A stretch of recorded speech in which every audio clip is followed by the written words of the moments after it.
Hello les taureaux, je vous retrouve aujourd'hui pour une nouvelle guidance générale pour la semaine du 8 au 14.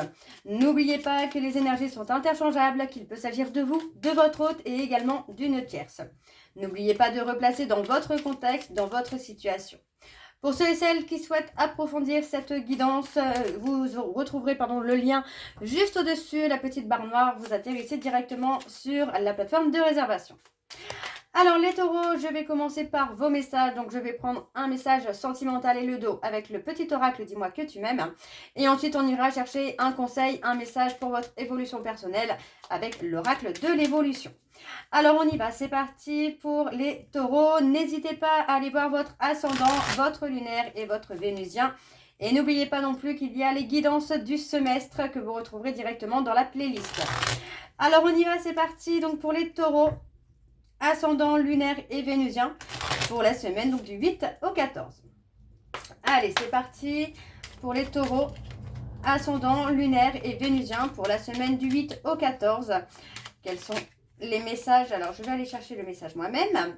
Allez, quel est le message, s'il vous plaît, pour les taureaux, ascendant, lunaire et vénusien pour la semaine du 8 au 14? On y va, c'est parti. Alors, pour les taureaux, c'est celui-ci. On a l'autonomie. Tu n'as pas besoin de croire en quelqu'un d'autre que toi-même. Ici, on veut que tu sois plus autonome et plus confiante que jamais dans tes choix et dans tes capacités à aimer. Et en dos, nous avons la méditation. Médite, pense et tu comprendras. Ne tire pas de conclusions hâtives sur ta vie sentimentale. Prends bien le temps de peser le pour et le contre avant de prendre une décision et d'orienter officiellement tes choix vers une direction. Ok, donc pour votre message sentimental, on va donc aller voir votre message, votre conseil pour votre évolution personnelle. Donc on y va, c'est parti pour les taureaux, ascendant, lunaire et vénusien pour la semaine donc du 8 au 14. Allez, on y va, c'est parti. Alors, pour les taureaux, ascendant, lunaire et vénusien pour la semaine du 8 au 14. Allez, quels sont les messages, le conseil qu'on veut donner aux taureaux? Allez, on y va, c'est parti. Alors, le temps est propice à la guérison. L'action est une bénédiction. Alors agis, va de l'avant et continue le chemin que tu as entrepris. Une nouvelle étape s'annonce prochainement. Tiens-toi prêt ou prête. Et donc, en dos, en allant explorer au fond de toi, tu trouveras une porte d'une profondeur rare. C'est ton âme qui t'appelle. Suis-la, elle saura te guider. Donc faites confiance à votre intuition, les taureaux. On va donc tout de suite aller voir vos énergies avec l'oracle G et je vais bien sûr aller voir à la coupe pour avoir vos énergies dominantes. Alors c'est parti pour les taureaux, ascendant, lunaire et vénusien pour la semaine du 8 au 14. On y va, c'est parti. Alors pour les taureaux, ascendant, lunaire et vénusien pour la semaine du 8 au 14. Quelles sont les énergies dominantes s'il vous plaît pour les taureaux, ascendant, lunaire et vénusien pour la semaine du 8 au 14.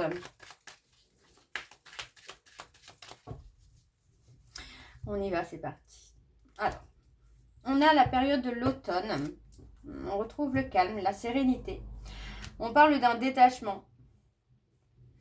Le lâcher-prise. On parle du lâcher-prise par rapport à une femme plus âgée où on a un succès. Vous allez pouvoir retrouver la paix et la sérénité. On parle aussi de construction, de reconstruction, de stabilité, de quelque chose de solide, de durable. Ouais, il y a quelque chose d'imprévu. Il y a quelque chose d'imprévu concernant la construction. Ça peut être un projet, ça peut être une relation, ça peut être beaucoup de choses. On a quelque chose qui se fait de façon inattendue. Alors, on parle de construction, d'évolution. On parle de la consultante. Donc, on a une évolution qui se fait petit à petit. On a quelqu'un qui évolue, qui grandit. C'est possible que ce soit avec la personne de votre cœur, la personne avec qui vous pouvez être actuellement, où on parle de construction étape par étape. On a la fin d'un cycle, on parle de deuil là. Alors, je continue pour les taureaux avec le tableau en 9 cartes. Alors, pour les taureaux, Ascendant lunaire et vénusien pour la semaine du 8 au 14. Alors, on y va. Ok. On parle de quelqu'un de plus âgé. On a la maladie. Oui, il y a la maladie. Des examens. On a quelque chose d'imprévu. Oui. On a des nouvelles inattendues là.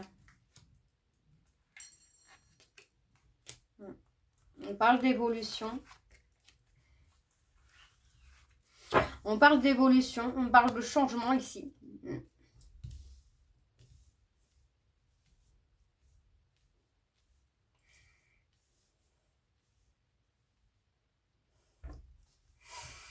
On parle de recevoir des nouvelles inattendues. Ça peut être dans le domaine médical. Ça peut être quelque chose qui vous stresse. On parle d'attendre des nouvelles, d'attendre une réponse, d'attendre quelque chose là qui doit arriver, qui met du temps à arriver, mais qui arrive. Tout doucement, mais qui arrive. On parle d'une relation où pour moi, ça va évoluer avec beaucoup plus de maturité, hein, beaucoup plus de sagesse. On voit quand même que malgré tout, il y a quelque chose qui vous ronge de l'intérieur. Pour moi, c'est quelque chose au niveau de l'enfance. Il y a quelque chose qui peut remonter, qui vous ronge. Ouais, qui vous rend malade, entre guillemets, si je peux dire. Ça peut être un trauma hein, qui vous amène à être dans le contrôle.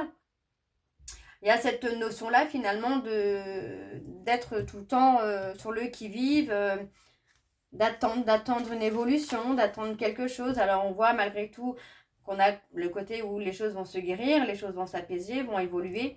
On parle aussi peut-être de communication, pour moi, avec une personne plus âgée, une personne beaucoup plus sage.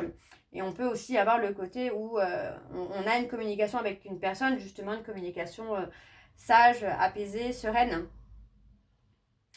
Concernant une période de stress, d'angoisse, pour moi, il y a une évolution hein, qui va se faire. On a un événement inattendu qui va vous amener beaucoup plus de stabilité. Alors, ouais, on a un renouveau pour vous les taureaux. On est un peu dans l'hésitation par rapport à un nouveau départ. Il s'agit d'un contrat, de trouver des compromis. Pour moi, il peut y avoir quelque chose qui va évoluer. Ouais, il y a une période de retrait, de solitude. On parle d'une période de retrait, de solitude hein, pour prendre une décision. Pour moi, on est dans l'hésitation hein, concernant une situation. Hein. Ça peut être amoureux, ça peut être relationnel, professionnel. On parle de prendre une décision, de faire un choix. De faire un choix. On parle de faire un choix. Il y a une période de solitude, de retrait pour moi qui vous amène à prendre de la hauteur, à lâcher prise, à vous élever hein, sur un autre niveau. Il est possible là que vous choisissiez finalement de mettre fin à une situation pour un nouveau départ, pour une nouvelle histoire par exemple. On parle de trouver des compromis avec la consultante, le consultant, la personne de votre cœur. Pour moi, on parle clairement de trouver des compromis ici. Hein. On est beaucoup, les taureaux, on est beaucoup dans la réflexion pour prendre une décision, pour faire un choix. On parle de déplacement pour aller voir quelqu'un, pour avoir un nouveau départ, une nouvelle chance. Pour moi, on met fin à une période peut-être d'éloignement, de séparation pour acter ce nouveau départ-là. On parle de quelque chose qui est scellé, on parle de votre destinée, là, hein, les taureaux, là. Ouais, il y a une période de solitude hein, qui est nécessaire finalement pour travailler sur la fin d'une situation difficile où on trouve des compromis. Hein. Et il y a clairement un déplacement pour moi, pour un nouveau départ avec la personne de votre cœur, hein, la personne à qui vous pensez. Hein. Ok. Bon, on va aller voir en dos. Alors en dos, on parle de destinée. On a quelque chose qui est destiné. Vous voyez, on parle d'une relation hein, dans laquelle il y a du travail à faire hein, pour que les choses puissent évoluer. On parle de vouloir réparer. On a l'espoir en tout cas de réparer une relation. On a la construction quand même. Hein. Pour moi, on a l'espoir de reconstruire, l'espoir d'une réconciliation là. Mais on vous dit que c'est votre destinée. Pour moi, il peut y avoir beaucoup d'échanges, beaucoup de communication. Une communication riche. Et on retrouve la chaleur. On parle de loyauté, de fidélité. Ok. Alors, on va aller voir avec l'oracle accroche-cœur. Et je vais également aller voir à la coupe pour avoir vos énergies dominantes. Alors, on y va. C'est parti pour les taureaux. Ascendant lunaire et vénusien pour la semaine du 8 au 14.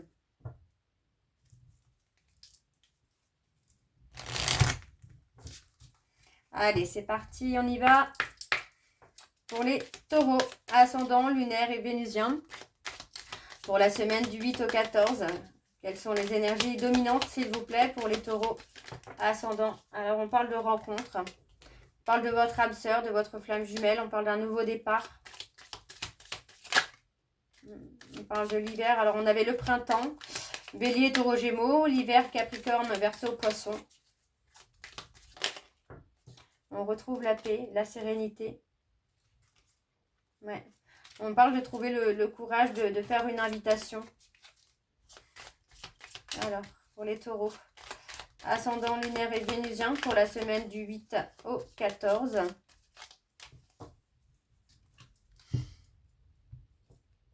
On a l'attraction. On parle de quelqu'un vers qui vous êtes attiré. Hein.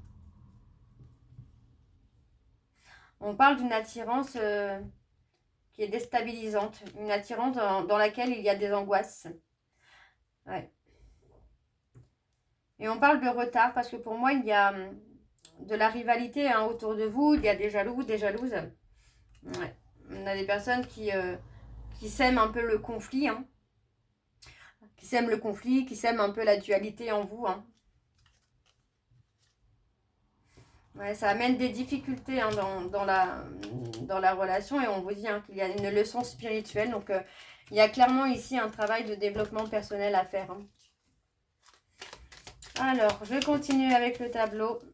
On a la croyance. On parle de nouveau départ. Hein. Alors, pour les taureaux, ascendant lunaire et vénusien pour la semaine du 8 au 14.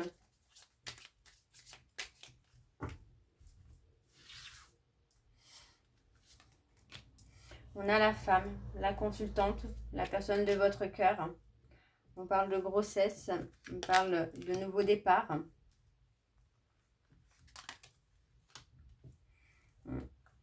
Il est possible hein, que vous appreniez hein, que la personne que vous aimez soit enceinte par exemple, ou fait des projets sans vous.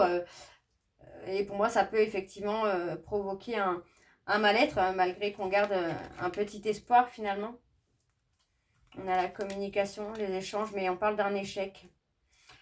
On parle d'un échec au niveau de la communication. Hein. Pour moi, j'ai quelqu'un qui... ouais, vous pouvez apprendre, par exemple, que la personne que vous aimez a des projets avec quelqu'un d'autre. Peut être dans une grossesse aussi avec quelqu'un d'autre, est en train de construire avec quelqu'un d'autre. Hein. Donc, vous voyez, on parle quand même d'avoir un espoir que cette personne vous choisisse malgré tout. On parle d'une invitation hein, dans laquelle il y a un échec, une invitation sur laquelle vous pourriez ressentir un mal-être, ressentir une culpabilité. Hein. Ouais, pour moi, il y a eu des croyances. Hein. Il y a eu des fausses croyances au niveau de votre relation amoureuse. Pour moi, on parle d'infidélité. Alors, c'est peut-être vous... D'infidélité. C'est peut-être vous qui avez peut-être eu des fausses croyances hein, concernant l'infidélité de cette personne. Il y a eu des doutes, des peurs, des doutes. Ouais.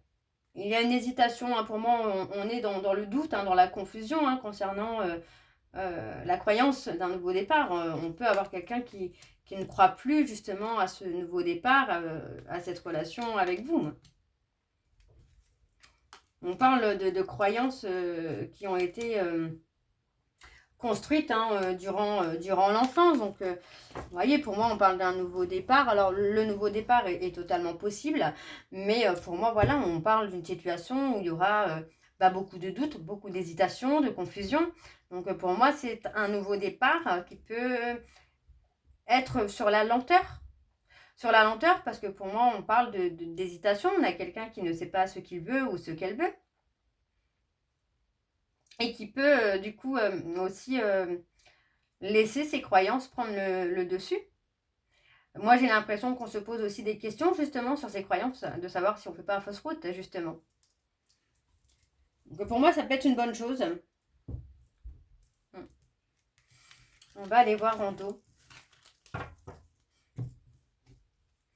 Ouais, on parle d'une période de célibataire, on parle d'un homme célibataire, quelqu'un qui doit retrouver un certain équilibre par rapport à une certaine dualité. Et voyez, pardon, on me donne encore, excusez-moi, on me donne encore la leçon spirituelle. Donc pour moi, il y a le côté dualité où on doit aussi apaiser cette dualité en vous. On parle de leçons spirituelles à tirer par rapport à une amitié sur laquelle on doit se détacher, on doit prendre des distances. Et c'est peut-être ça la leçon spirituelle, de comprendre que les gens ne sont pas forcément ce qu'ils prétendent être. Alors on va aller voir avec l'oracle secret d'émeraude. Je vais aller directement avec un tableau sur celui-ci. Et encore une fois, vous prenez celui qui vous parle, celui qui résonne en vous. Alors on y va, c'est parti. Donc pour les taureaux, ascendant lunaire et vénusien pour la semaine du 8 au 14. Allez, pour les taureaux, ascendant lunaire et vénusien, on parle de carpe diem, de vivre l'instant présent. On parle de se reconnecter. On parle de visuel, de rendez-vous. Il y a quelque chose qui vient, qui va vous permettre de vous reconnecter l'un à l'autre.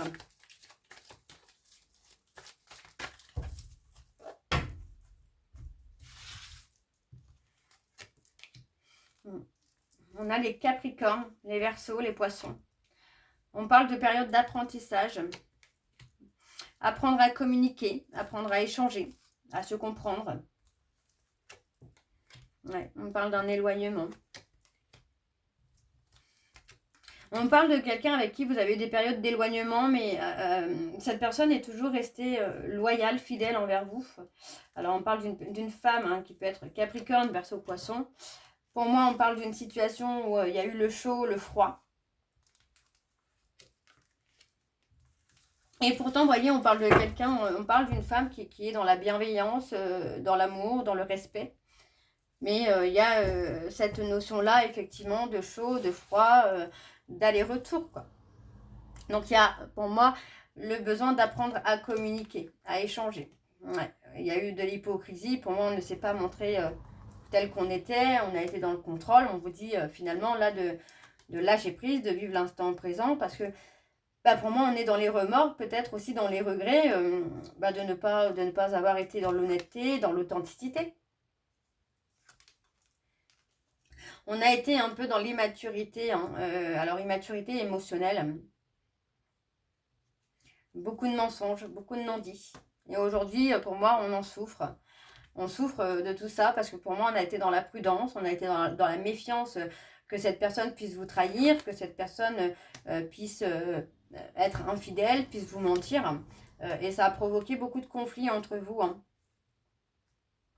Et encore une fois, vous voyez, on parle de chagrin, de regret, et ça parle de grossesse. Alors, il est possible que votre hôte puisse être enceinte, par exemple, mais pas de vous, et que vous puissiez regretter, tout simplement, que ce ne soit pas vous. Vous voyez, on parle de blocage. Pour moi, vous avez été bloqué sur le fait d'avoir un enfant avec cette personne. Et pour moi, il est clairement possible que ce soit quelqu'un qui fasse sa vie, quoi. Ouais. On vous dit qu'il y a eu beaucoup de conflits parce que pour moi, il y a eu un manque de connexion. Alors, pas forcément avec votre autre, mais avec vous-même. Et ça a créé des blocages. On n'a pas été dans l'authenticité. Ça a créé des blocages. Et l'autre, finalement, fait sa vie, quoi. Alors, en dos, on a la destinée. On parle de changement, on parle d'évolution. Ouais, pour moi, on a le chemin de la passion qui est là. On vous dit bien que c'est votre destin. Là, c'est clair et net qu'on peut pas... on peut pas ignorer. On parle clairement d'une relation où il y a beaucoup de passion, beaucoup d'amour. On vous dit que cette relation, c'est votre destin. Vous ne pouvez pas faire autrement. Il y a du changement, il y a de l'évolution. Pour moi, vous voyez, on parle clairement de la construction d'un foyer. On vous dit que ça va être votre plus belle récompense. Le fait de vous ouvrir, ça va être votre plus belle récompense. Oui, mais on parle de se retrouver, de se reconnecter à soi, là, les taureaux. Donc voilà les taureaux, j'espère que cette guidance vous parlera. N'hésitez pas à me dire en commentaire si ça vous parle ou pas. Moi je vous retrouve très bientôt pour la suite des guidances du mois de juin.